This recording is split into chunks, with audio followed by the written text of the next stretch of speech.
50 Psychology Classics. The intention is to have a series of notes on this wonderful book, which I mentioned in the first of many, 30 notes on what would be about 25 books for me there. Maybe not half, but quite a few read since meeting with this wonderful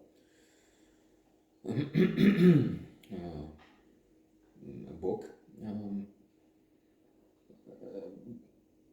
Wonderful also in that as it primes us, as it invites us to go into more depth and find more about the books inside. It is also informative, instructive, excellent in giving us some details, the conclusions, some quotes, a few words about the authors of books. We don't. I mentioned Piaget, The Child. I'm not,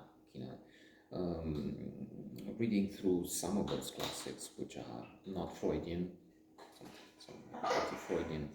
I came to the conclusion that I myself don't really buy into the Freudian narrative.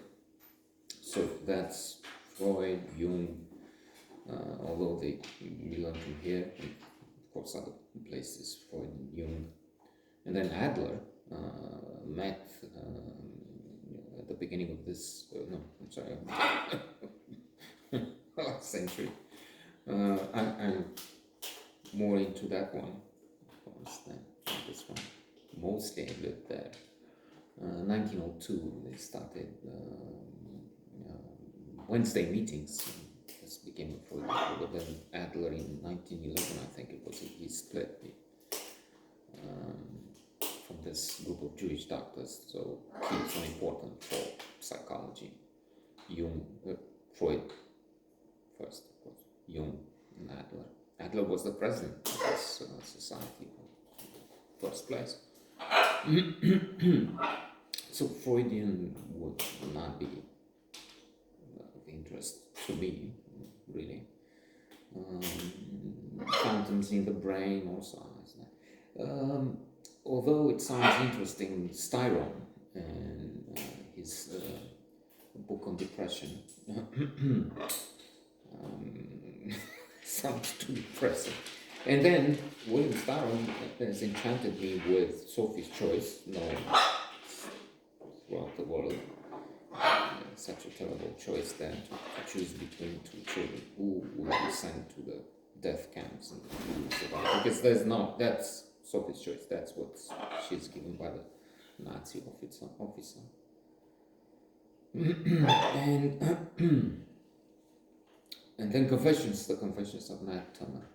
So two classics, one winner, the latter, the Pulitzer Prize for Literature. And then inside there would be Stumbling on Happiness, Daniel Gilbert, Harvard professor. Speaking of Harvard professors, we don't have Tal Ben-Shahar. Then with Authentic Happiness by Martin Seligman, reading Stumbling on Happiness. I was invited to explore positive psychology, and I did.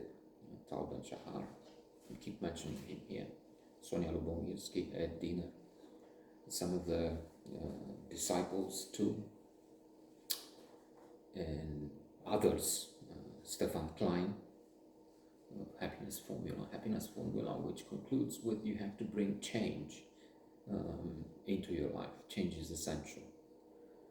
Change is also mentioned by Tal Ben-Shahar under the formula, the lasagna principle. He loves his mother's lasagna, but then he can't eat that all day, every day. You need change. Freedom and democracy are essential, and we know that, having lived here. Stefan Klein says, he mentioned a test, an experiment in Switzerland. Switzerland, which is one of the most, if not the most, democratic countries in the world. They have referendums on anything, everything. In fact, these two cantons, one is going to the minutiae of having referendums. Figures can be wrong, but the essence, I'd say, is correct.